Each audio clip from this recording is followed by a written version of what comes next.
IBC news 18 में आपका स्वागत है। गणेश चतुर्थी का पर्व कल से शुरू हो रहा है और इसी सिलसिले में हमारे संवाददाता अच्छे लाल विश्वा ने मशहूर ज्योतिष आचार्य एवं लक्ष्य ज्योतिष संस्थान के संस्थापक पंडित रोहित कुमार आचार्य से गणेश चतुर्थी के महत्व को लेकर चर्चा की। हमारे ज्योतिषी रोहित कुमार आचार्य जी के पास जो लक्ष्य ज्योतिषी संस्थान चलाते हैं और उसके प्रेसिडेंट हैं, तो इनके पास हम आए आज गणेश चतुर्थी के उपलक्ष्य में जानना चाहते हैं और जो ये संस्थान है इस रूप में अपना योगदान दे रहे हैं, तो आज हम इन्हीं से ही पूर्ण जानकारी मानव कल्याण के लिए लेना चाहते हैं। तो हमारे ज्योतिषी रोहित कुमार जी धन्यवाद। मैं अपनी बात आरंभ करने से पहले सबसे पहले गणपति जी के चरणों में नमन और प्रणाम करता हूँ। ओम ग गणपति नमः। ये बहुत ही खुशी की बात है कि हमारे सनातन धर्म के अंदर हर तीर्थ को, हर धर्म को, हर त्योहार को बहुत ही खुशी से, हर्ष और उल्लास से मनाया जाता है। अब गणेश चतुर्थी जो है वो 22 तारीख को 22 अगस्त 2020 शनिवार के दिन ये मनाई जाएगी। और ये जो गणेश चतुर्थी है हमारी, ये गणेश जी का जन्म उत्सव जो है हमारा, ये भादो मास की शुक्ल पक्ष की चतुर्थी को ही ये मनाई जाती है। और इस चतुर्थी के दिन जो चंद्र के दर्शन होते हैं ये निषेध होते हैं। चंद्रमा के दर्शन जो है निषेध होते हैं। इस दिन इसको कलंक चतुर्थी भी कहा जाता है और इसको पत्थर चौथ भी कहा जाता है। अब हमारे पास जो आम बात आती है कि हमारी जो चतुर्थी है वो कब से कब तक है। जो हमारी चतुर्थी है वो 21 अगस्त 2020 शुक्रवार रात्रि 11:02 से चतुर्थी का आरंभ होगा और 22 अगस्त 2020 शनिवार शाम 7:57 तक ये संपन्न होगा। और इसका जो मध्याह्न टाइम है वो 22 अगस्त 2020 शनिवार 11:06 से 1:42 दोपहर तक ये होगा। और इसमें जो वृश्चिक लगन है वो 12:31 से लेकर दोपहर 1:46 तक होगा, जो हमारे गणेश जी की पूजा के लिए अत्यधिक शुभ होगा। इसके नियम क्या हैं? जी बहुत अच्छी बात कही आपने। इसके नियम वैसे तो सबसे पहली बात आती है इसमें श्रद्धा और आस्था की। अब इसमें जो आपने नियम कहे हैं, जो हमारे वेद शास्त्रों के अंदर हमारे ऋषि मुनियों ने जो हमारे ये सनातन के अंदर जो ये नियम बनाए हैं, सबसे पहली बात इसमें ये आती है कि ये जो गणेश उत्सव है हमारा, हम जो गणेश उत्सव मनाते हैं, गणेश जी का जो हम जन्म दिवस मनाते हैं, तो इसमें मैं पहले आपको थोड़ी सी जानकारी ये देना चाहूँगा कि गणेश भगवान जी का जो जन्म हुआ था वो दोपहर को हुआ था। और दूसरी बात, ये जो गणेश उत्सव है ये 10 दिन के लिए मनाया जाता है। 11वें दिन गणेश जी को श्रद्धापूर्वक इनको विसर्जित किया जाता है। अब इसमें ये भी बात आती है कि कुछ लोग 3 दिन के लिए गणेश जी को आसन देते हैं अपने घर में, कुछ लोग 5 दिन के लिए देते हैं, कुछ 7 दिन के लिए देते हैं एवं कुछ 10 दिन की पूर्ण सेवा करते हैं। अब इसमें एक बात और आती है कि जैसे कि गणेश जी को मंगलकर्ता और विघ्नहर्ता भी कहा जाता है, एकदंत भी कहा जाता है, हस्तिमुख भी कहा जाता है। गणेश जी की पूजा जो है सर्वप्रथम यज्ञ, हवन, होम आदि सब में सबसे पहले गणेश जी की ही पूजा की जाती है।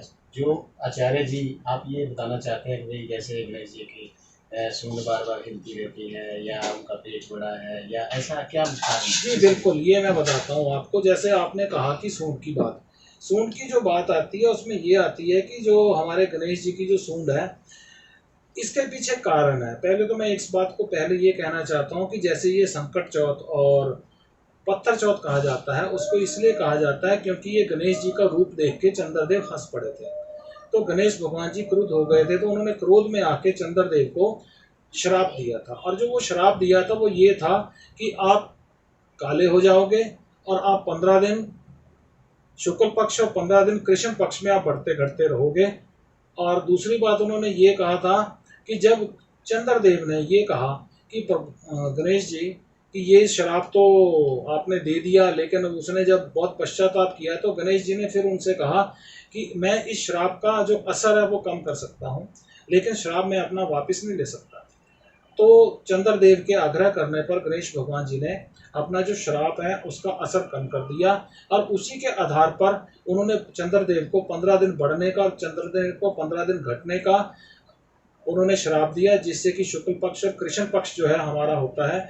और ये संकट चौथ के दिन चंद्र के दर्शन जो है उन्होंने निषेध कर दिया। तो क्या इसका वैदिक काल से भी कोई संपर्क है या इसको जो शिव अपना भगवान गणेश की मूर्ति की बात कही जा रही है या भगवान गणेश की आराधना की बात कही जा रही है या पूजा की बात कही जा रही है, तो क्या भगवान गणेश जी की कोई मूर्ति इस प्रकार से कोई आपके जीवन में कोई, या आपके पारिवारिक रूप में या आपके संस्कारों के अनुसार कहीं किसी चीज़ की ऐसी इसके साथ लगन कोई जुड़ा ऐसा साधन आपको प्राप्त हुआ है? जी बिल्कुल, हमारे पिताजी के आशीर्वाद से मुझे ज्ञान मिला है। हमारे पिताजी स्वर्गीय श्री मोहनलाल जी की कृपा से मैं आपको दर्शन करवाना चाहूँगा श्वेत अर्क गणपति के। ये देखिए, ये श्वेत अर्क गणपति जी हैं, ये हमारे पूजा स्थान पे विराजमान है। और ये श्वेत अर्क गणपति जी 2004 में पूरा विधि विधान के साथ रवि पुष्य नक्षत्र के अंदर, रवि पुष्य योग के अंदर इसको पूर्ण रूप से सिद्ध करके इसको प्राप्त किया था। ये गणेश भगवान की मूर्ति आत्मिक शांति प्रदान करती है, मन की इच्छाओं को पूरा करती है।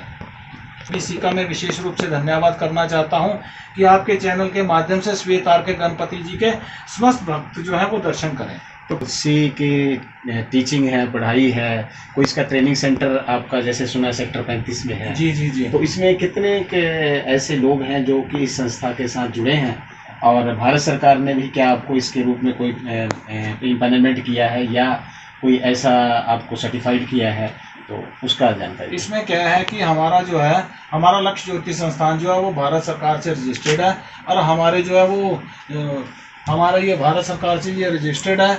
और हम अपने ज्योतिष विद्यार्थियों को ज्योतिष वैदिक की और वास्तुशास्त्र की और न्यूमरोलॉजी की और टैरो का ज्ञान देते हैं। और बहुत से विद्यार्थी हैं हमारे जो अपना वैदिक ज्योतिष का ज्ञान हासिल करने के बाद वो समाज की सेवा कर रहे हैं, और आगे भी लक्ष्य ज्योतिष संस्थान जो है वो बहुत अच्छी उन्नति और तरक्की कर रहा है। और चंडीगढ़ के अंदर ये 6 निःशुल्क ज्योतिष कैंप भी करवा चुका है। 6 निःशुल्क ज्योतिष कैंप जो है हम चंडीगढ़ के अंदर करवा चुके हैं। आगे भी कोई होने वाला है? आगे भी होने वाला था, ये कोरोना काल की वजह से उसको स्थगित किया गया है। जैसे ही ये सब ठीक होगा तो उसके बाद फिर हमारा जो है वो निरंतर रूप से ज्योतिष निःशुल्क कैंप लगते रहेंगे। तो आपके साथ ही अंकिता मैडम खड़े हैं। जी जी जी। तो ये आप अंकिता मैडम इसमें बताइए कि इसकी सामग्री क्या क्या लगती है और किस अवस्था में वो हर कोई करे, और साथ ही क्या ऐसी चीज़ है जिसकी वजह से उसके अंदर अगर ये सामग्रियाँ भी नहीं हो तो क्या ऐसी प्राप्ति है जिसके साथ ये जोड़ा जा सकता है और गणेश चतुर्थी मनाया जा सकता है? जी बिल्कुल, पहले तो मैं अपने बारे में कुछ बोलना चाहूँगी। मैं अंकिता ज्योतिष संस्थान के साथ मैं एक शिक्षा देती हूँ स्टूडेंट्स को, जिसमें मैं न्यूमरोलॉजी और टैरो कार्ड पढ़ाती हूँ। थोड़ा बहुत ज्ञान जो है गुरुजी से मैंने हासिल किया, उसी के आधार पर थोड़ा सा पूजन सामग्री में ज़रूर बताऊँगी।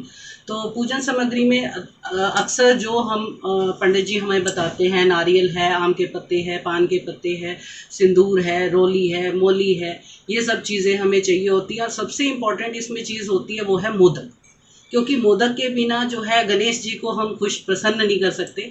तो उनको प्रसन्न करने के लिए हमें मोदक यानी मिष्ठान जरूर रखना चाहिए। और उससे भी इम्पॉर्टेंट चीज़ ये है कि अगर सामग्री में कुछ कमी हो जाए तो वो चलता है, लेकिन आपकी आस्था जो है वो उस प्रभु के साथ संपूर्ण रूप से जुड़ी रहनी चाहिए, जिस वजह से आपकी जो गणेश जी की कृपा है वो आपके ऊपर निरंतर बनी रहे और वो आपके कष्टों को हरते रहें और विघ्नहर्ता आपके विघ्नों को खत्म करें।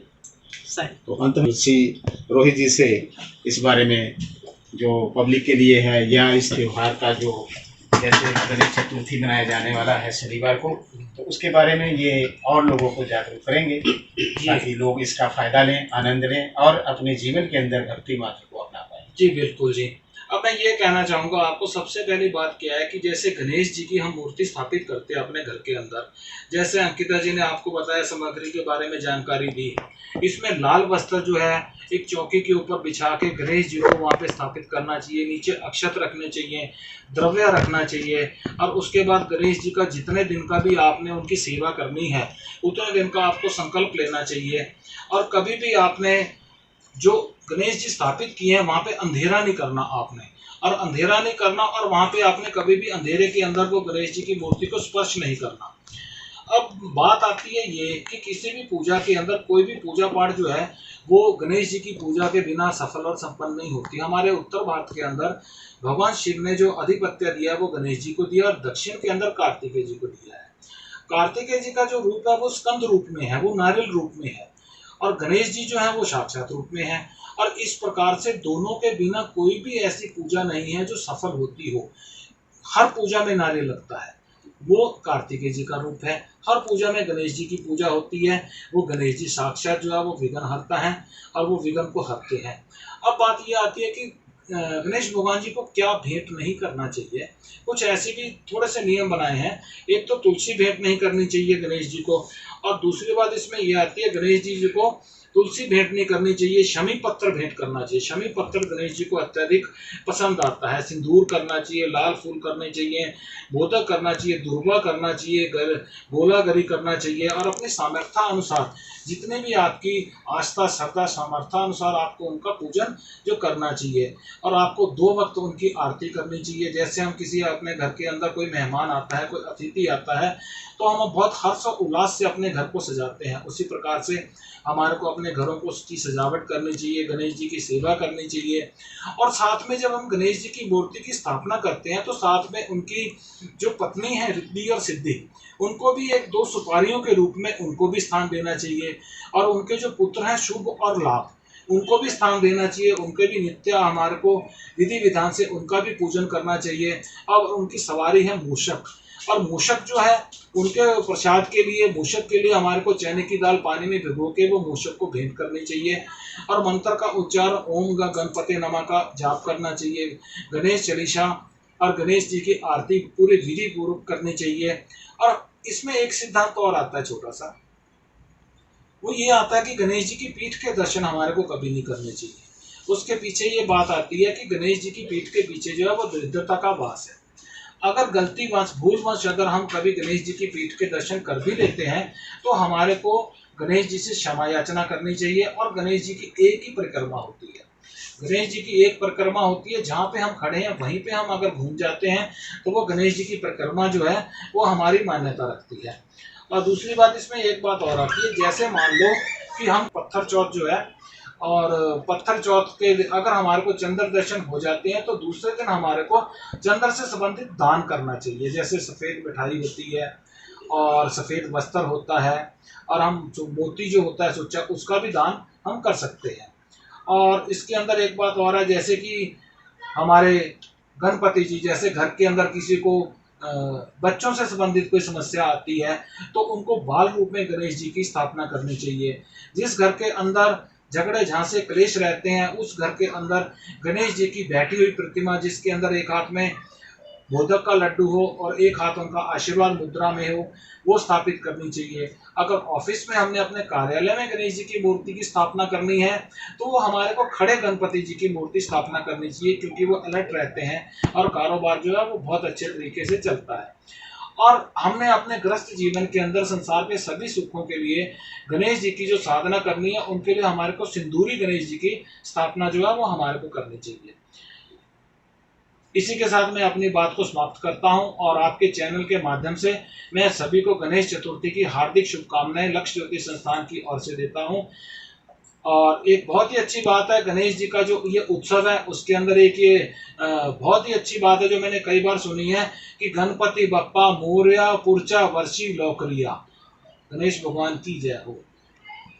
तो जैसा आज के आज हम देख रहे थे, ये आज हमारे लक्ष्य ज्योतिषी संस्थान के founder chairman Rohit Kumar astrology, जो आज इस संसार में सब मानव को ये संदेश गणेश चतुर्थी के रूप में, और साथ ही इनकी टीम में मैडम अंकिता जी जो निरंतर टीचिंग का काम, लोगों को जगाने का काम, शिक्षित करने का काम, ताकि हमारा जो मनुष्य जो रहा है उसको उत्तम बनाया जा सके। और सबसे बड़ी प्राप्ति जहां आज इस उपलक्ष्य में पूरे भारतवर्ष में ये मनाया जाने वाला गणेश चतुर्थी, और उस अपने सबको उन्होंने जागरूक किया। उन्हीं के साथ हमारी टीम यहीं पर आप सबको ये संदेश दे रही है।